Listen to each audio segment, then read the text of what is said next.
Hammaga assalomu alaykum. Sizlar bilan Jon Tutor. O'tgan videoyimizdan keyin kommentariyada ko'pchilik negativ fikrlarni bildirishibdi. O'qituvchilar haqida noto'g'ri gaplarni gapirdingiz. Xo'p, hurmatli obunachilar, biz hech qachon birovni yomonlamaganmiz va yomonlamayman ham. Men bunaqa odatim yo'q.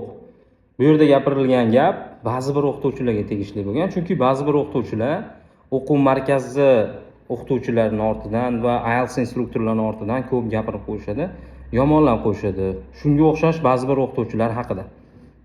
Ko'p o'qituvchilarda IELTS sertifikati yo'q va maktab o'qituvchilari kursga borib vaqtingni sarflayapsan, arzonroq va IELTS olib bera oladigan kurs menda ham bor deb o'zlari kurs o'tishyapti. Shu o'qituvchilarga tegishli. Maktab o'qituvchilarini hech qachon yomonlamayman. Ba'zi bir sertifikati bor o'qituvchilar bor, ba'zi bir kuchli o'qituvchilar bor. Men sertifikati bor ko'p o'qituvchilar bilan markazimizda birga ishlayman va ishlab kelaman. Hozirda ham maktabda ham, o'quv markazida ham ishlab turib, ishini o'rnini biladigan o'qituvchilar ko'p.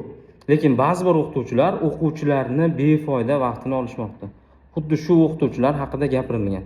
Hech qachon biz o'qituvchilar haqida yomon gap gapirmaymiz. Hurmatli obunachilar, o'qituvchilarga nisbatan hech qanaqa hurmatsizlik qilganimiz yo'q. Gap egasini topgan. Va xudo xolisa biz insonlarning manfaati uchun, o'qish uchun foydali kontent qilishni harakatida bo'lamiz. Sahifamni yo'qotib qo'ymaslik uchun obuna bo'lib qo'ying. Keyingi videolarda ko'rishguncha, see you.